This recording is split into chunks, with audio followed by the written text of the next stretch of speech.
The great prophet Dekanahwideh was the prophet of the great peace worker. One day he set out to defeat a violent cannibal who lived across the lake. As the cannibal was not home, Dekanahwideh hid himself on the roof. Looking down through the hole in the roof, he saw human remains boiling in a kettle over the fire. When the cannibal returned, he looked down into the water and saw the reflection of Dekanahwideh's face. He mistook it for his own. Seeing the kind, gentle, and powerful look on the face reflected in the water, he grew disgusted, for the contrast between his violent, brutal life and his gentle features was too great. He rejected his evil ways. Dekanahwideh came in and preached to him the way of peace and unity. He gave the man the name Hiawatha, as Hiawatha means he who combs, and he would comb the snakes from the hair of the great land. Together they formed the Iroquois Confederacy, made for peace and unity and power. They were made up of the Mohawk, Oneida, Seneca, Cayuga, Onondaga, and Tuscarora nations. Dekanahwideh once prophesied that white snakes would come to their land and pretend to be their friends before betraying them and leading them into violence. But later red snakes would also appear and make war with the white snakes. As such, when Hiawatha's scouts first encountered the Americans and the Siamese, who were new to the continent, they were wary. It seemed that the white snakes had come, for the pale skin of the invaders was strange and unusual to them, and it seemed that only the prophecy could explain their presence. As such, despite being a peaceful nation, they began to build their armies. As time passed, their explorers spread out to nations across the continent which they had heretofore not known to exist. Their explorations grew bolder as time passed, as they spread out across the land. The barbarians, those tribes who had refused the way of peace, often stood in their way, but they defeated them handily, often bringing them in, taking them back to Onondaga, the great city which they had formed to celebrate their confederacy. You can see here an early battle between the Iroquois League and a powerful barbarian nation. Against all odds they triumphed, despite their great distance from Onondaga. Back in the main city, barbarian hordes attempted to attack and drive the peaceful people away from their homes, but were driven away.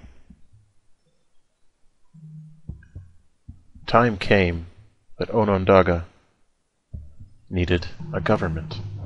Hiawatha and Dekanahwideh worked together to decide what would be the best first step to take.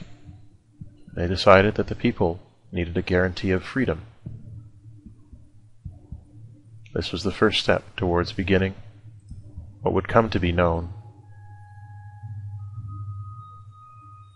as the Constitution.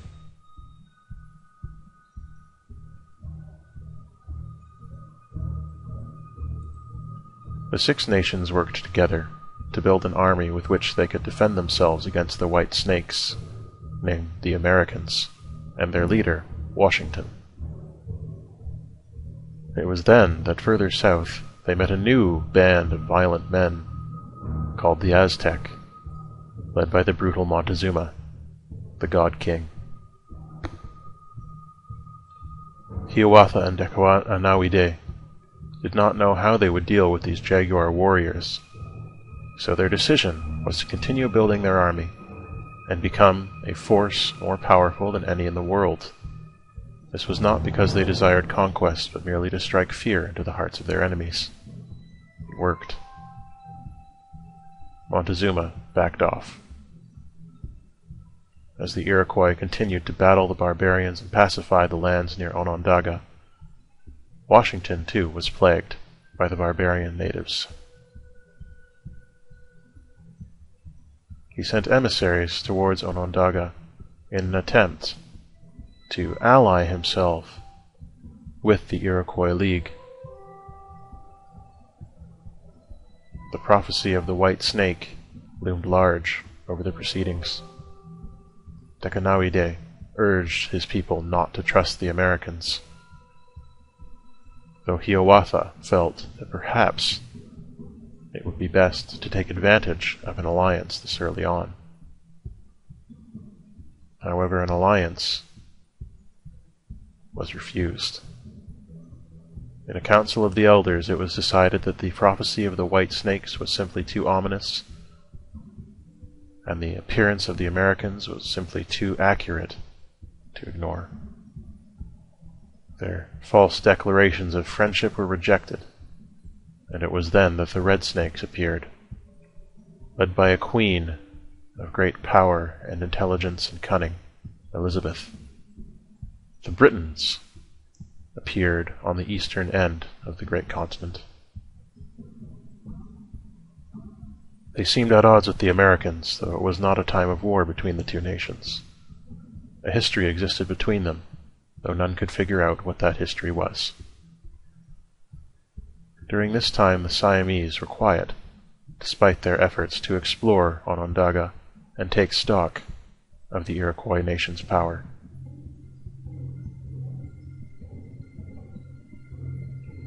In Onondaga, vessels which could traverse the seas were created. New wonders were discovered as the explorers came past the worlds of the Britons and discovered new lands. Siam offered friendship, and as they did not seem to be white snakes or red snakes, the offer of friendship was accepted in the name of peace.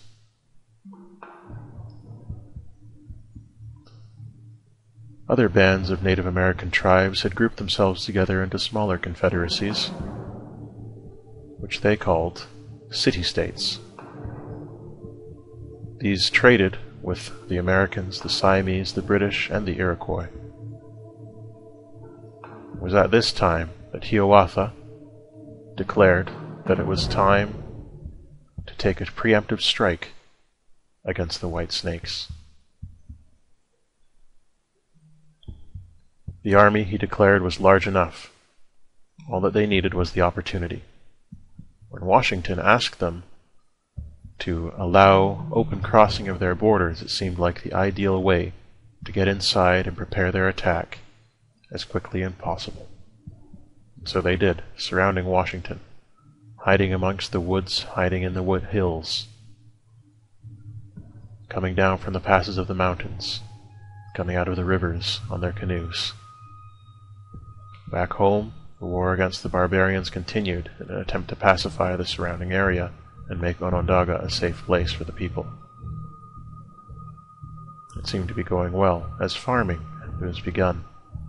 Onondaga finally became a permanent settlement, one capable of providing itself with food. And it was in 2400, by American reckoning, that the war began. The soldiers seemed to appear out of the very earth as they struck against the Americans. The white snakes felt the sting of the Iroquois, though their weapons were superior and their resolve strong. Even so, the Iroquois struck at them, the six nations united to battle and throw the white snakes from the borders of their continent, to turn back the tide of treachery which was sure to occur and destroy their nations. But the Americans were tenacious. They wanted this land. They wanted all of the land. They fought back, driving the Iroquois away. Even as they came to strike at Washington itself, the American soldiers appeared from the places where they had been hiding, preparing an ambush of their own. The fighting was furious. Back home, mining began for the precious gems which lay nearby, in the hopes that they could be traded with Siam and perhaps Britain to improve the weaponry which the Iroquois carried, and so to win their war against the white snakes. Unfortunately, the white snakes had too strong of a bite, and the Iroquois, despite their valiant efforts, were soon forced to withdraw from the conquest of Washington. Montezuma, seeing their ferocity and strength and the size of their army, once more attempted to forge bonds of friendship, which were refused. The Iroquois did not like his brutal ways and the sacrifices he made of his people. They continued to attempt their attack on Washington. But soon, reinforcements appeared for the Americans, melting out of the mist in the south. The explorers in the east, as they had found Old Faithful, were beset again and again by barbarian tribes who wished them harm, but they proved able combatants despite the weakness of their weaponry and their lack of training in war. As the barbarians approached Onondaga and the Battle of Washington continued, the workers were pulled back and the mining operations cancelled. A great lighthouse was built. This lighthouse was created to give the ships which sailed around the coast of the continent greater strength, greater speed, and greater power.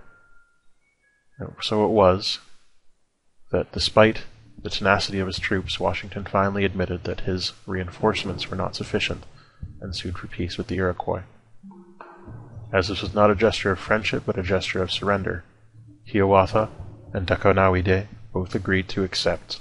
The invasion of Washington ended, leaving the warriors free to focus on clearing out the tribes surrounding Onondaga and preparing for the inevitable strike the Americans were sure to be launching against them.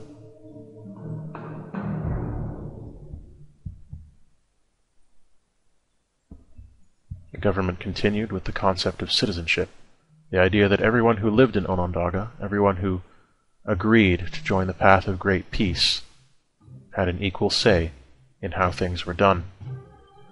Or if not an equal say, at least an equal right to complain about it. With this right to complain came obligations. The obligation, of course, to participate in the Congress of the nation.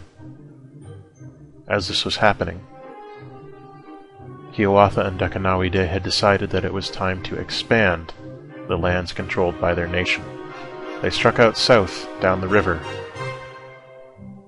clearing out the barbarians who had taken up good locations along the banks of the water, fighting their way through to form a new land.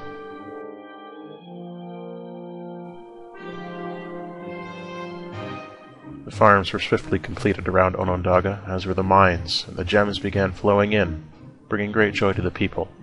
A golden age dawned, as the citizens of Onondaga, the people of the League, had happiness unlike any they had ever known, and satisfaction.